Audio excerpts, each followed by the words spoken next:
বাংলাদেশ আর ঋণের উপর নির্ভরশীল দেশ থাকবে না, নিজস্ব অর্থায়নে উন্নয়নের পথে এগিয়ে যাবে, এমন মন্তব্য করেছেন অর্থমন্ত্রী আমির খসরু মাহমুদ চৌধুরী। আর নাগরিক সেবায় জনগণের অর্থ ব্যয়ে সরকার দায়বদ্ধতা নিশ্চিত করতে চায় বলে জানান প্রধানমন্ত্রীর উপদেষ্টা রাশেদ আল মাহমুদ তিতুমির।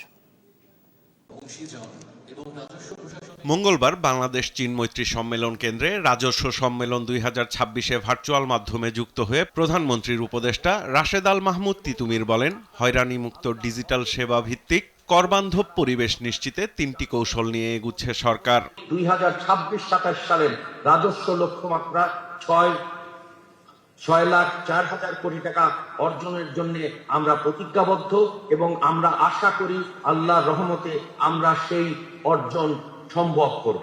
রাজস্ব নীতি বিভাগ গঠনের ক্ষেত্রে করনীতি প্রণয়ন শুধু আমলাতান্ত্রিক কাঠামোর মধ্যেই সীমাবদ্ধ থাকবে না, এমন দর্শন নিয়ে সরকার কাজ করছে বলে জানান অর্থমন্ত্রী আমির খসরু মাহমুদ চৌধুরী।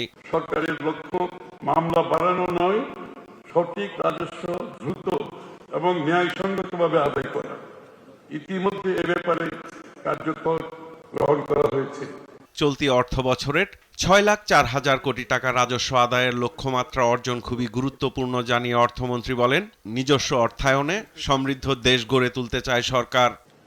আজকের এই সম্মেলন থেকে আমরা এই বার্তা নিয়ে যেতে চাই যে বাংলাদেশ এখন আর ঋণের উপর নির্ভরশীল দেশ থাকবে না।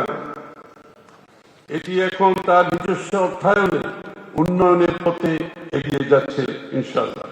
রাজস্ব খাতে সরকার যুগান্তকারী সংস্কার হাতে নিয়েছে উল্লেখ করে অর্থমন্ত্রী বলেন, শুধু কর বাড়ানো নয়, বরং করের আওতা সম্প্রসারণ, কর অব্যাহতি যৌক্তিকীকরণ, কর ফাঁকি রোধ এবং পূর্ণাঙ্গ অটোমেশন করে রাজস্ব খাতের কমপ্লায়েন্স নিশ্চিত করতে হবে।